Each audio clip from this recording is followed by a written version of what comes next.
Good afternoon, ladies and gentlemen. We're talking about word problems and how we can use some common sense strategies to solve them. I think that there are a lot of easy ways that we can go about solving a word problem, and we don't have to overread things. We have to look for the key information, and I'm going to try to help you with that today. One of the things that I'd like to teach everybody to do is to look for the words that mean math. And by that I mean there are certain words and phrases that we can identify that are going to tell us to do a certain math operation, like addition or subtraction, or multiplication or division. And you've already received this sheet, and if you haven't, then you can copy these down at your convenience.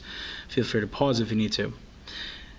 With addition, subtraction, multiplication, and division, you have these words like total and sum and combined, which comes up a lot in restaurant or recipe problems. You see words that are going to pop out at you, and their physical definition is going to remind you to do some sort of math. Some of the more obvious ones, like difference or quotient or product or sum, like I said, they have a direct definition that asks you to make that operation done, whether it's adding, subtracting, multiplying, or dividing. So let's take this skill and put it into a word problem and see what we can come up with. So I have a few problems here, and I hope that you can see this. I'm going to do one question and then try to solve using some of those strategies. And the one that I have right here is number 3. It says, Mrs. Adams walks between 4/10 and 6/10 of a mile every day. Which is the best estimate of the number of miles she will walk in 30 days? Now this question gives us some key numbers here. It says 4/10 and 6/10 of a mile every day. So I'm going to underline that. I'm going to highlight that. And whenever I look at a word problem, I want to pick out the important information. And they might be numbers, it might be words that mean math, it might be a specific question that it says to answer. Which is the best estimate of the number of miles she will walk in 30 days? Well, I see that phrase, best estimate, and that's telling me to use estimation, to use rounded numbers, or to come up with some rough numbers that are easy to calculate and to find an answer. And the last part says how many miles she will walk in 30 days. That might be important. Since the problem says that Mrs. Adams walks between 4/10 and 6/10 of a mile every day, those two fractions seem to be around the vicinity of a half of a mile. 4 is close to half of 10, 6 is close to half of 10. And we've talked about estimating fractions in the past, and that if you have a relationship between the numerator and denominator such that the numerator is about half the value of the denominator, then you can say that there is a 1/2 rounding that can be done there to make it easier. So if we're saying that both of these values round to the half, then I am saying that if 1/2 mile is walked every day, how many can be walked in 30 days? Well, I can take my number of days and I can multiply it by 1/2, or if I want to, I could do the decimal equivalent and say 30 times 0 and 5/10. Either way, I'm going to come up with an answer that is in these choices. And if you can see now you can see the choices. Very good. So I have 30 times a half, and I can convert 30 to an improper fraction by placing a 1 underneath it. And I can't really show that, so I'm going to try. Hopefully that doesn't look too sloppy. 30 times 1 is going to be 30, and 1 times 2 is going to be 2. I can't leave that like that. It's improper.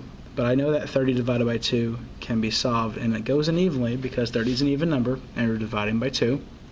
So 30 divided by 2 is going to be 15. On the other hand, I can multiply by decimal. I could say 30 times 0 and 5/10, and that's going to leave me with 15 and nothing left over. 15, and that's it.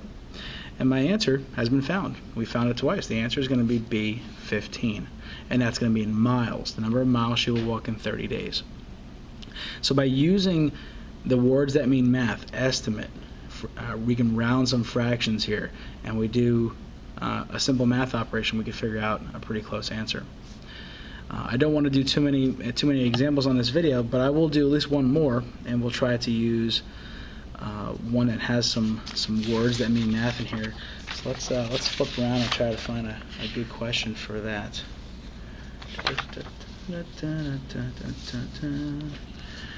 I hope you like my music. Here's a good one. This one's pretty easy too.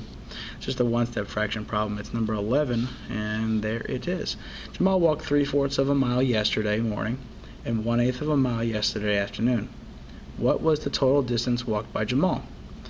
Do you see any words that mean math? I see one. I see total. And since it's total distance, that's telling me I'm going to have to deal with some of these length measurements. And I have some key numbers, some key values there. I'm going to add them up because total means addition. So I'm going to add them up. And this is getting into a little bit of fraction addition, which is in a different video. But we're going to try to find a common denominator. And it looks like 4 fits into 8.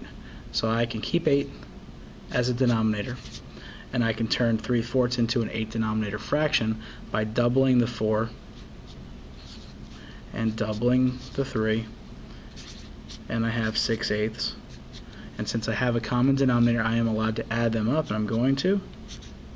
And my answer looks like it's going to be 7/8, and that does look like it's answer choice B.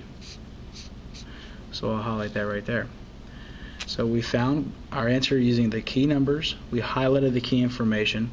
We highlighted the word total. That told me to do addition, and I worked out my question, my problem.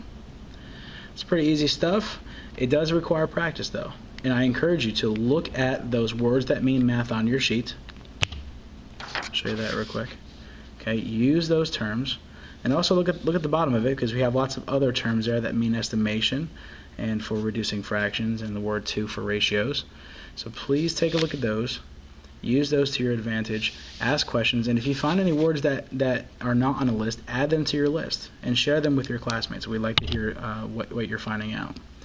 And we will talk to you soon.